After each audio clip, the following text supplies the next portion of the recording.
Hi, welcome to Burning Waters of the Moon Tarot. My name is Desiree, and this is a video for the reading of Ophiuchus. And it is a new moon reading, and I've already done the readings for the air energies, the fire energies, water, and earth. And we do have a 13th sign that is on our ecliptic. So, for those of you that don't know, I practice constellational astrology, and constellational astrology reads the sky based on the actual locations of the planets within our zodiacal belt. So, right now, the sun is in the constellation of Leo, and I know you guys are hearing that the sun is in the constellation of Virgo. Our tropical astrologists read their charts that way. And so the way that constellational astrology differs from, I should say the ways that constellational astrology differs from tropical astrology is that we use 13 different constellations, and the sizes of these constellations vary, and so do the sizes on our charts. So, depending on where a planet or a star is in the constellation on the zodiacal belt on our ecliptic, is where we read the energy, the actual location. So, let me give you guys just a quick tutorial so you can understand what I mean. Ophiuchus might be a new term to some of you. So what I have here is this cool website called stellarium-web.org. And you also, oh, look, right here, you can download it and put it on your phone. And so at any point where you are, you can point your phone up at the sky and it'll show you where everything is. Okay, so let's close this. Let me change the time on this. So right now it's 3 o'clock. So it would be 15. It's 3 o'clock where I'm at in Texas. So we'll do that. And I'll pause it. Oops. Today's the 24th. Okay, so I'm going to pause the time. Things are just going to move slightly, just move ever so slightly. And it's probably going to be imperceptible for the time that I'm reading these, for the time that we're looking at this. Anyhow, this is Stellarium. So this is us standing on Earth. This is not my house. I wish it were, but this is our view of outer space, of our sky from the point on Earth. Now, what's cool about this is you can get rid of Earth. You can also get rid of the atmosphere. And here is outer space. And so you can see, you can go all the way around and just look what's all around you. This is our galactic center, the center of our galaxy, the Milky Way galaxy. We've got all these stars everywhere. And then here are our planets, and our planets travel along our ecliptic. What's also cool about this is you can add constellations. And then, even more cool, you can add the art. And so this kind of brings the constellations to life a little bit. So we've got the line art, and then we've got the filled in art. I don't know what the proper term is for that. But if we go over here, this is our ecliptic, this line across the sky like this. I wonder if I can zoom out a bit so you guys can see the whole thing. We won't be able to see what's behind us. I'm going to say that in quotes. So here we have Taurus, then we've got Gemini, Cancer, Leo, Virgo, Libra, Scorpio, and Ophiuchus is kind of right above Scorpio, right here. This guy right here is Ophiuchus. He's known as the serpent bearer, and he is healing energy. And our galactic center is located in the constellation of Ophiuchus. And as you can see, his leg crosses the ecliptic. However, he's our 13th sign, and he is quote unquote left out of tropical astrology. So after Ophiuchus, we have Sagittarius. Ooh, I don't like it when I do that. That might have been disorienting for you guys. I'm sorry. And then we've got Scorpio over here. I'm sorry, Libra over here. Let's see, how am I going to move this? Okay. Okay, here's Sagittarius. Here is Capricorn. Let me see. I'm doing this very carefully and slowly, so not as to give anybody vertigo. We've got Aquarius, Pisces, and then Aries, Taurus, back over to Gemini. Okay, and that's kind of where we started. Now, if we zoom in, we can see that the sun is in the constellation of Leo right now, physically and totally in the constellation of Leo. It's August 24th, and it is, what's this, 2:58 p.m. Okay, we took a pause in time. So the moon has actually moved out of the sun, so it's no longer a dark moon, it's a new moon, and the moon is making her way over here to Virgo. So if we move forward a day, you can see the moon has jumped into Virgo now. We move backwards a couple days.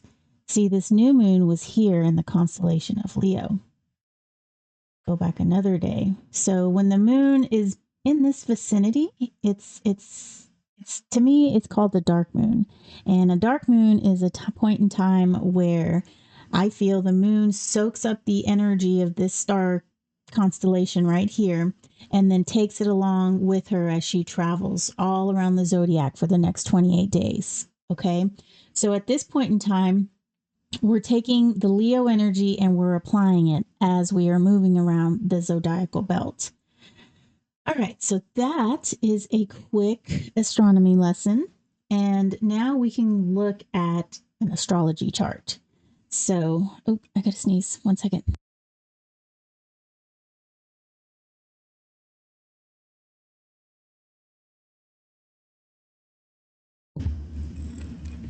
It didn't happen. Felt the tickle in the nose. Okay, so here is the astrology chart, and this is basically our sky map, but it is drawn out in chart form, and we can see it in uh, a 2D format, as opposed to getting vertigo and getting spun around in the in the universe, right?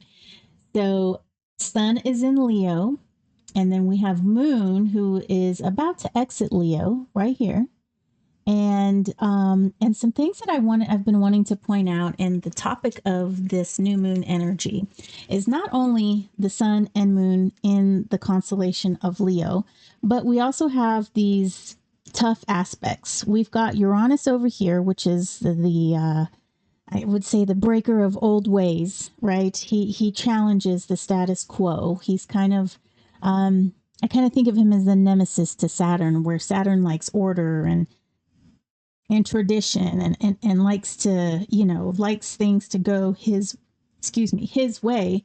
We have we have Uranus, who likes to come in and kind of shake everything up and just kind of and make up new rules, right? He's that one that challenges the old ways.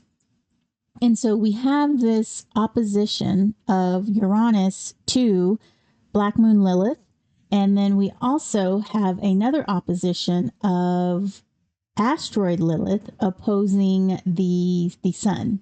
Okay. At one point it was the moon and the sun, and now the moon has moved on. So right now, asteroid Lilith is opposing the sun. But one of the great things that I was reading on and that I caught on was that we have Chiron right here, which is ruled by Ophiuchus. And Chiron is our wounds and our traumas and our things that we need to heal about ourselves.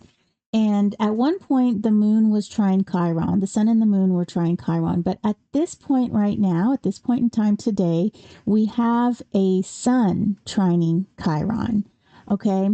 And the energies that I'm reading on this is that it's time to shine a light on our traumas and bring them forward. And because this is happening in the constellation of Leo, Leo is that performer. Leo likes to put his best foot forward. And the thing that I'm thinking that we should do is visit our traumas as they relate to the Lilith energies, and put a, which I'll discuss in just a minute, and put like a bow tie on, slick the hair back, and get ready to present these traumas to not only ourselves but to the world, right? To the people that we come in contact with. So if there's someone who triggers you, or if there is a situation in which you get triggered, I would like to shine a light on that and start working through those, because as we learn to work with our traumas, expose our traumas, they no longer hold power over us. It's when we keep those traumas bottled inside and we keep them as a hidden part of ourselves that it becomes issues. It breeds resentment. It can turn into anger. And so when we're dealing with a tough situation, it's best to express. It's best to express the feelings that we're having. And so how that relates to Black Moon Lilith and the asteroid Lilith is, the story of Lilith is that uh, she was Adam's first wife, and Adam wanted her to pretty much bow down. Like this, I guess we could say this was the start of patriarchy, where, the man wears the pants and he makes all the rules. And well, Lilith was not happy about this. She did not like that. So she rebelled, and she did not like being, as you would say, second fiddle.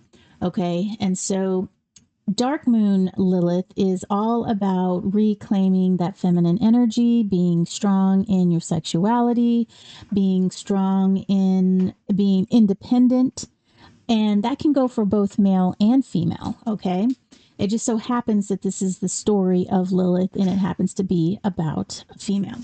So Asteroid Lilith is the same sort of situation, except this is a wild carnal energy. And the way this energy is read is that it's sort of like a stallion. Okay, so I had to pause the video for a quick moment. So Asteroid Lilith, and let me see. So yes, so this is like that wild stallion that is wanting to break free, that is wanting to, I am a woman, hear me roar, right? Even though you're a stallion, you'll neigh. But anyway, so the energies that I'm reading here, there's oppositions, which is it's more of a challenging energy to work with. It's hard, right? It's almost like these two, when two luminaries are in opposition, they're kind of wrestling with one another, and they don't really want to get along. So we've got this opposition here, and then we've got the sun opposition here. And the way that I'm reading these energies is that we, as a collective, are being challenged. The way that what's being viewed as feminine, right? We, as humans, are emotional, expressive beings, and for a millennia, perhaps multiple millennia, men have been shunned. Men have been what's the word? They've been taught that it is not manly, and I say that in air quotes. It's not manly to express yourself or show any feelings. That that's the woman's realm. Well, that's not necessarily true, and that's what I think that these oppositions are trying to express, and trying to get us to shine a light on it, and challenging these things. And being human is being emotional and is being expressive. It's not a feminine quality, it's a human quality. And women shouldn't be shunned for being emotive or expressive, and men shouldn't be shunned for being emotive and expressive either.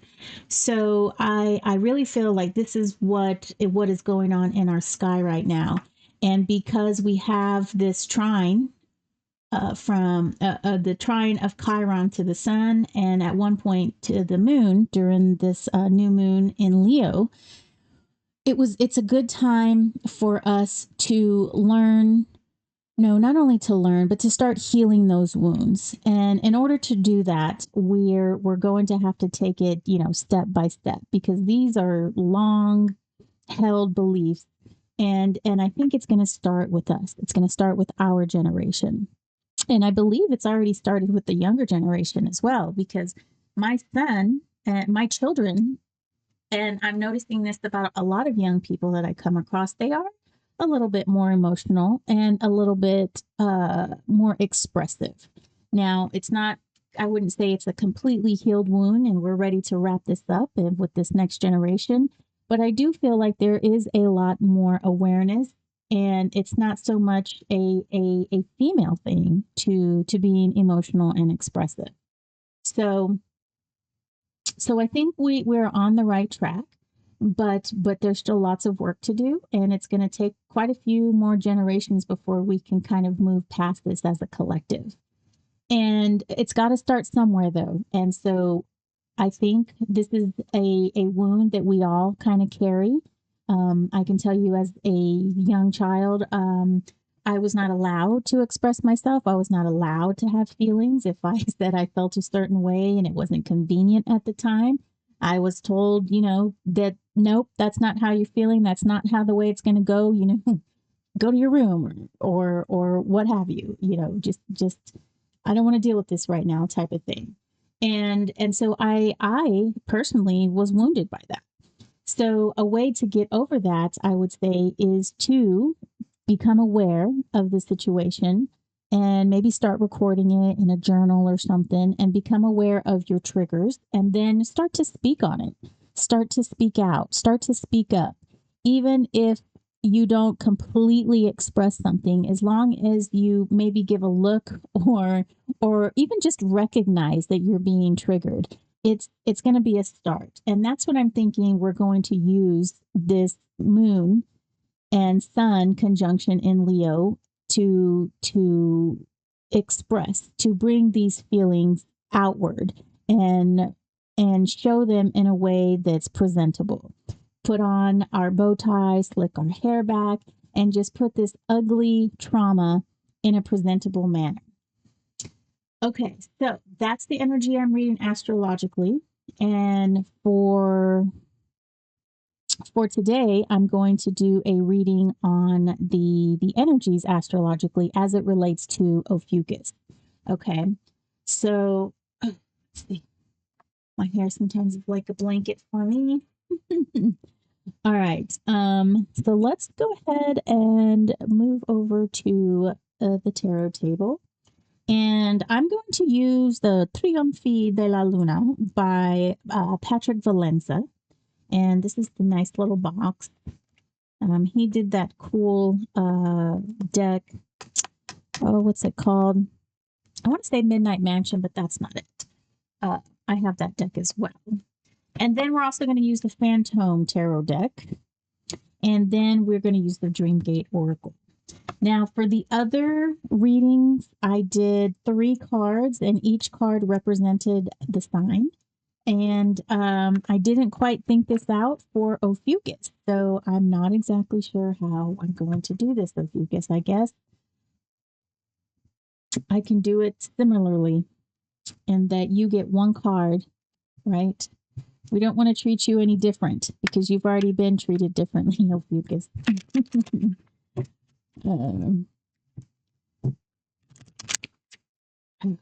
I put all my rings on today, and I'm like, I'm just going to wear all of them. Actually, I wore them all yesterday. And this one is starting to bother me. Okay.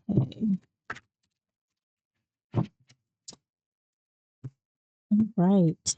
So I hope that 16-minute explanation on what the sky is, what Ophiuchus is, what's going on with the energies, I hope that can somehow help you work with the energies that are going on in the sky. And because I deal with healing and self-healing and self-understanding, I really like to work with moon energy. So I'm reading on the moon energy, and I'm reading the sky as it relates to healing and transformation, and using the energies up above to help us down here to live life, right? To be the best humans that we can be. All right, Ophiuchus, let's get your 1 major card. So this is 4 of coins. Now, this is a Marseille style deck. I I have been interested in Marseille for quite some time now, but every time I read Marseille, I want to read it like RWS. And it's a completely different, I think it should be read not RWS. And so I've been kind of putting it off and putting it on the back burner and wanting to make my own set of meanings for these suits, for the numbers, and possibly even the majors. But I haven't. I've started, and this four of coins. I know what that is because I know what four means to me. Okay, and I know what coins means to me as well. So so be on the lookout for a video. I'm doing a collaboration with Moon Rain Magic. We are going to study an Italian Marseille style deck together. All right, so I'm going to draw two cards. It's going to help us understand this card right here for you, Ophiuchus. Oh, so we've got the Ace of Cups and we've got the Devil. Okay. Wow, this is a cool reading. Oh my gosh. Okay, so, well, let me get this last card out. What I did for the other ones, the other readings, is my normal spread, 3 cards up top, 6 in the middle, and then 3 down at the bottom. But the one column went with one sign. But it was also read in a circular path, in a circular kind of grid. And so, not a grid, like the card on this end theoretically touches the card on this end because it's all a circle, right? And so for you, you don't quite get that. And I'm sorry. But let's see where this goes and how this works. Then if I need to, we'll tweak it and we'll change it for next month, okay? And if you have any suggestions or anything like that or something, an idea, I would be happy to take that into consideration.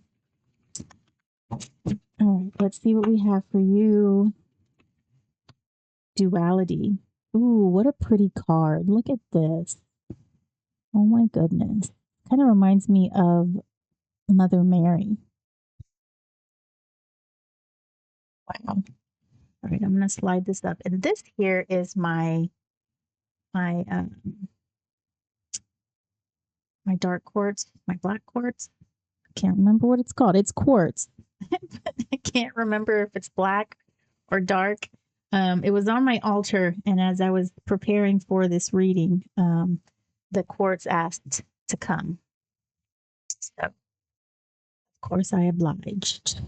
All right, so we've got this 4 of coins here, and the coins are a means of exchange, an exchange of energy. And so whatever that can be actual money, that can be a barter situation, whatever it is, it's an exchange of energy, an exchange of resources. And because it's a 4, it's stable. Okay, there's a sense of stability here as far as what you are willing to share, what you can give, what has been given to you. There's a sense of stability as far as your resources, your commerce. We have the Ace of Cups, and we also have the Devil as well. So when I'm looking at these two cards, I feel the energy here is while you might be stable in terms of what you have to offer, there is a relationship. There's some kind of I guess that's what it'd be, some kind of connection, some kind of emotional connection that's coming up for you, but it's also triggering you in a way. And it's a new connection, and it's something that perhaps you're not used to dealing with, and it's bringing up some old memories. And like I said, it's a trigger. So your oracle card is duality, and the keywords are paradigm shift, equilibrium, balance, and temperance. So oddly enough, temperance is the card right before the devil. Um, and and temperance is where we kind of bring things into balance, right? We temper something with something else. And so I feel like this is some advice for you. This relationship here that's starting, that's budding, is meant to happen. It's meant to trigger you because it's time for you to work on this trigger. And I think the astrology that I pulled up in the screen before is in your favor. It's in all of our favor. It's allowing us the energies that we need to sort of move past what we've been taught. What we've been taught generationally, and what we've also been taught by our parents, right? Not only, physically, or not only through words and verbally, but through physical, by watching, right? By seeing that they react with the way that they react with others, the way they act around you. And so as young children, we pick up on that. We pick up on those nonverbal cues, and we sort of take that energy on as a blueprint on how we're supposed to act. So I feel that using the energy of the asteroid Lilith, this black moon Lilith energy, and that beautiful trine to Chiron, I think this is the perfect opportunity for you to take a look at some of these aspects that have been hidden, that are causing trauma. And I think it's really going to be around expressing oneself, expressing ourselves in a manner that we're comfortable with. But the reason why it brings discomfort is because we're not quite used to that, right? We're not used to showing our feelings, to letting someone know that you were offended or that it hurt your feelings, that they said XYZ. So it's our job as a human being who creates relationships, to be expressive on them, because you give the person an opportunity to learn maybe something about themselves, maybe the way that they treat others. Perhaps they have no idea that they're being offensive, right? And it gives them a chance for growth, and it gives you a chance for growth, because you're allowed to express something that has been suppressed for so long. Okay? So that's my advice that I have for you, Ophiuchus. I think this is a really great reading. I feel overall you're in a stable position, and you're in a position in which you're ready to work on this energy. And your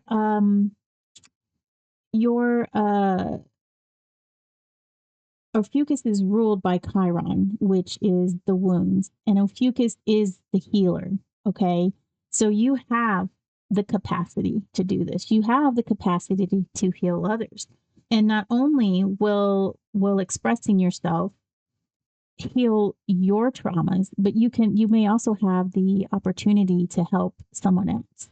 Okay, all right. So I hope you enjoyed that reading, and I hope you can use this energy to work with it for the next 28 days as the moon travels through the rest of our zodiac, carrying this Leo energy with her, carrying these energies of Black Lilith, Black Moon Lilith, Asteroid Lilith, and this energy of Uranus. So if you have any questions, let me know. Let me know if this reading resonated with you. Leave a comment, like the video, subscribe so you'll know whenever I post another video. Let's see what else. Oh, I am offering astrological readings, so I can do your natal chart. I am going to link a video on how to read your own charts, but I am offering on a donation based astrology readings and tarot readings. So I do want to help our collective as a whole heal. And not only is it my hope that you heal yourself, that you heal others as well, but you learn some things about your astrology, your chart, your natal placements, and perhaps even learn to divine and read cards on your own. So that's what I'm here for, and that's what my channel is for. And I really hope to make an impact. So if there's anything I can do to help, please let me know. And I'll see you in the next 28 days. Take care.